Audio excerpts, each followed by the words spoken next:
Vadanappally Kudumbashree model CDSന്റെ നേതൃത്വത്തിൽ പിന്നോക്ക വികസന കോർപ്പറേഷൻ വായ്പ വിതരണോദ്ഘാടനവും വിവിധ ഫണ്ടുകളുടെ കൈമാറ്റവും നടന്നു.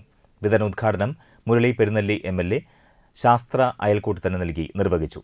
ശ്രീശൈലം ഓഡിറ്റോറിയത്തിൽ വെച്ച് 36 അയൽക്കൂട്ടങ്ങൾക്കായി 2,63 ലക്ഷം രൂപയാണ് കൈമാറിയത്.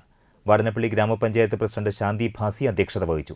പ്രവാസി ഭദ്രതാ പദ്ധതി ഗുണഭോക്താവായ ഷാഹുൽ ഹമീദിന് 2 ലക്ഷം രൂപയും ജീവൻ ദീപം ഇൻഷുറൻസ് എടുത്ത് മരണമടഞ്ഞ അയൽക്കൂട്ട അംഗങ്ങളുടെ കുടുംബാംഗങ്ങൾക്ക് ഇൻഷുറൻസ് പ്രീമിയം തുകയും സംരംഭങ്ങളെ പ്രോത്സാഹിപ്പിക്കുന്നതിന് വേണ്ടി സംരംഭകർക്ക് CEF തുകയും കൈമാറി.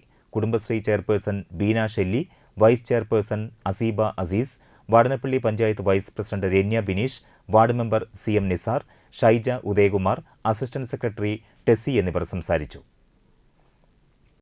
സ്ത്രീ സമൂഹത്തിൻ്റെ ഒരു കൂട്ടായ്മ പണം കൊടുത്ത് വായ്പ കൊടുക്കുക, അതെല്ലാം കുടുംബശ്രീ പ്രസ്ഥാനത്തിൻ്റെ മുഖ്യ പ്രവർത്തനം. ഇന്ന് കുടുംബശ്രീ കൈവയ്ക്കാത്ത മേഖലകളില്ല എന്ന് വേണമെങ്കിൽ പറയാം. കാർഷിക മേഖലയിൽ കുടുംബശ്രീ സജീവമായിട്ട് ഇടപെടുന്നുണ്ട്. ഭൂമി പാട്ടത്തിനെടുക്കും, വിലക്കെടുക്കുക, നെൽകൃഷി നടത്തുന്ന എൻ്റെ പ്രദേശത്ത് ഉണ്ട് അത്തരം കുടുംബശ്രീ ഗ്രൂപ്പ്. അതുപോലെ പല പല മേഖലകളിൽ ഇടപെടുകയാണ്. ഭക്ഷ്യ ഉൽപ്പന്നങ്ങൾ ഉണ്ടാക്കി അത് വിതരണം ചെയ്യുന്ന കാര്യത്തിൽ അതിന് വിശാംശങ്ങൾ കിടക്കുകയാണ്. കുടുംബശ്രീ കൈവയ്ക്കാത്ത മേഖലകളില്ല എന്നാണ് നമുക്ക് പറയാൻ കഴിയുന്നത്. അപ്പോൾ അതുകൊണ്ട് തന്നെ കുടുംബശ്രീ സജീവ പ്രസ്ഥാനമായി കേരളത്തിൽ തലനിർത്തുന്നതാണ്. അത് ഇന്ത്യക്കും വരുമാനമായിട്ട് നിലനിൽക്കുകയാണ്.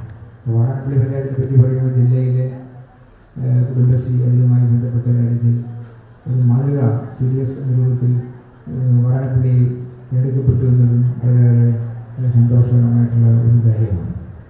ഇവിടെ നമ്മൾ വിതരണം ചെയ്തത് 784